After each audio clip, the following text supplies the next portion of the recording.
I could have never expected what was responsible for the paralyzing, deafening scream. A cold, deafening scream broke out in my large, populated city seconds after I had awoken for work. My ears began to bleed as the sound waves traveled into my ears. I needed to move, I needed to get up, but I couldn't. I heard my front doorknob jingling over the scream. I needed to move, but I still couldn't. I became frustrated.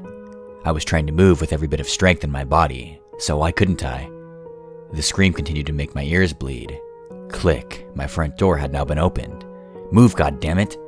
I thought in complete frustration and overstimulation. I saw a shadow in the corner of my eye. It began to come more into view. It wasn't a shadow. I saw the black, overly tall humanoid figure come into perfect view. It opened its mouth. I was fascinated when my eyes met the gaping hole filled with incomprehensible horrors. It slowly came closer when suddenly, the screaming stopped, and just after that, I watched the black humanoid figure slowly dissolve into the air. I gasped and sat up in bed. I can move now. I touched my finger to my ear and looked at it. There was blood. I hadn't imagined this. My ears began to ache extremely and everything began to ring intensely. I need to do something, I thought, while at the same time trying to comprehend the immense pain my ears were in. Can I call 911? This is an emergency, isn't it? I asked myself. I reached over to my nightstand with my shaky hands and dialed 911. A female operator picked up the phone. She spoke in a tone that indicated she was in pain herself, but trying to remain professional. 911, what's your emergency? My ears. They're bleeding, and I heard a scream. A really, really loud scream, ma'am. I spoke while struggling. Sir, we will send police and medical service to you right away. What is the address of your current location? It was a struggle to hear her over the ringing. It's my address. It's 36713 Zoss Drive, apartment number 32 on floor 7. I almost didn't remember my address over the pain. Okay, sir, and I would like to let you know that we already have police investigating the scream incident. Do you have any information on it? Did this happen to everyone? I asked eagerly. Sir, I can't disclose any information. I do apologize. I hung up the phone, cutting her off. I didn't want to have to listen to anything longer than I didn't have to. The aching in my ears was becoming unbearable. I was about to put my phone down when the emergency alert sound began to blare on the phone, causing my already damaged ears pain that intensified. I let out a groan and threw my phone across the room. Once the alert was done blaring, I figured I had to see what it was about. I got out of my bed for the first time that morning. I instantly felt lightheaded when I stood up. But I fought it off and began to take the few steps across the room needed to reach my cellular device. I bent down and picked up my phone. The lightheadedness came back when I came back up, but it was only half of what it was last time. I pressed the side button on my phone and saw my screen come to life. The emergency alert read, "Unknown entities are causing severely disturbing and damaging screams throughout the town. We advise you to keep any earmuffs of any kind handy, for we do not know if or when the screaming will return. Authorities are currently investigating the matter, but we currently do not have any more information on the situation. Stay indoors." The words seemed surreal as my mind comprehended them. Unknown entities? What is this, a zombie movie? I thought. I heard 4 knocks at my door. The police must be here. I staggered out of my bedroom door into the hallway, proceeding to walk towards the front door. As I was walking down the hall, I noticed a perfectly circular gaping hole in my wall. It looked into the kitchen. That thing must have done that, but why? I reached the door and put my hand on the handle. Wait, I thought. How can I be sure it's the police? I took my hand off the handle and peeked through the peephole. I saw 2 federal agents standing next to each other. What the hell? I placed my hand back on the handle and twisted it open. Hello? I said fearfully. Hello, please follow us. They saw me about to say something, but I paused when they began to pull out their badge. I examined the badge and I had no reason to believe that it wasn't real. You can trust us. Now please, follow us along now. Okay, I said as I began to walk behind them. Hey, I called the police, so what's going on here? I asked them. We will explain everything later, but here, take this tissue for your ears. He replied as he handed me a tissue from his pocket. I used the tissue to dry up the blood in my ears while I continued walking.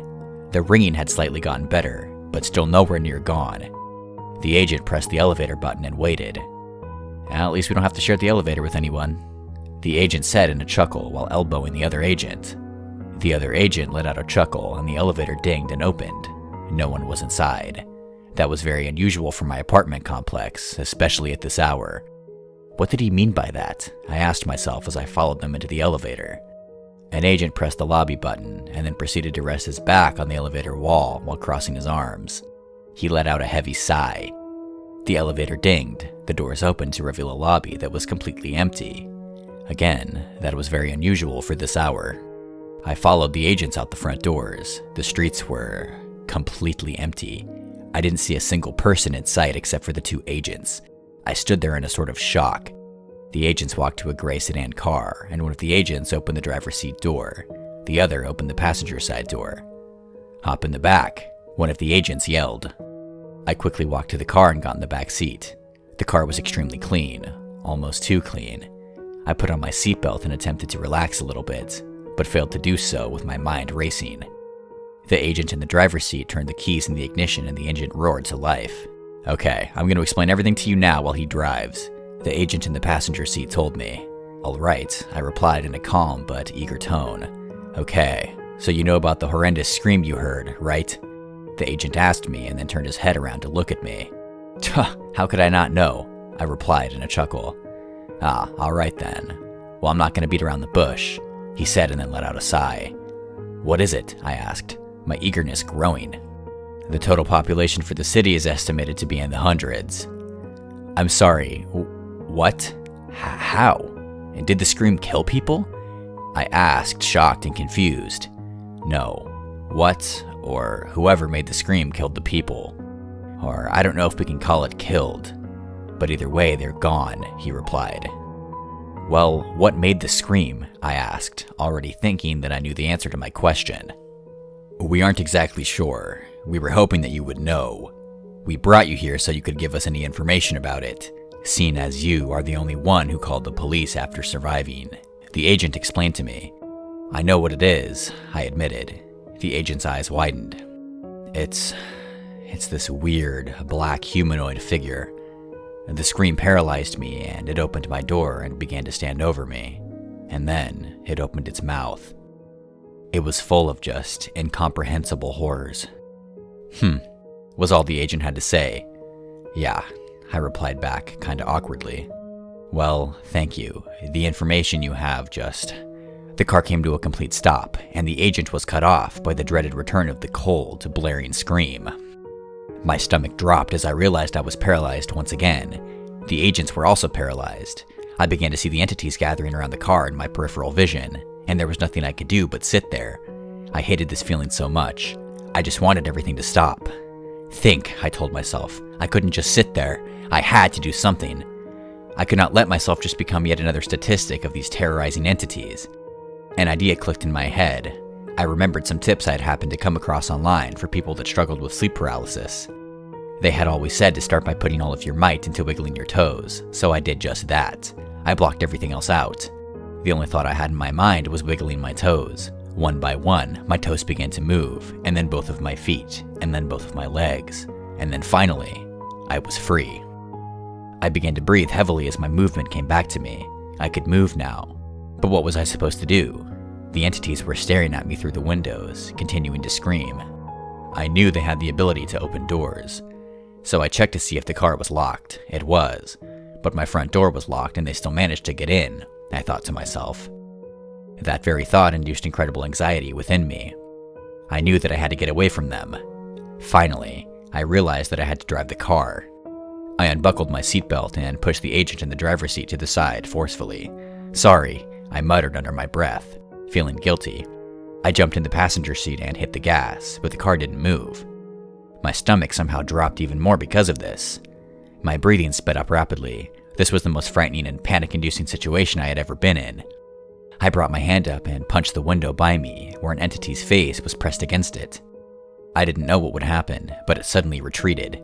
It didn't even have a face, but I could sense exactly what it was feeling. It was scared. It wasn't expecting that. Their victims were not supposed to be able to move. I smiled.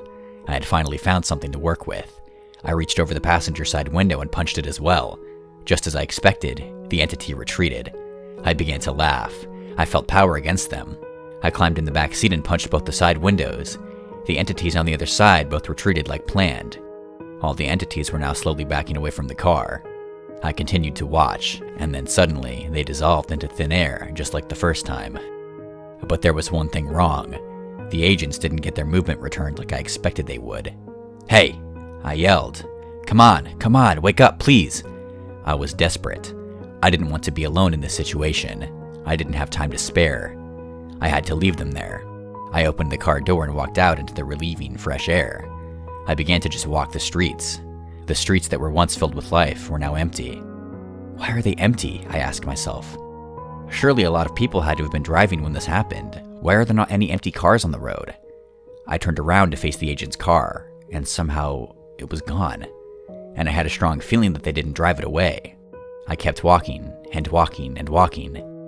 I had eventually become exhausted after what felt like hours of walking, but was probably only 30 minutes. My eyes widened with hope as I heard a car driving towards me in the distance behind me.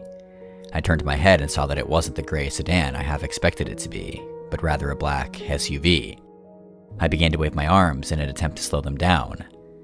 The SUV came to a crawl and then stopped in front of me. A middle-aged lady who looked distraught stepped out of the vehicle.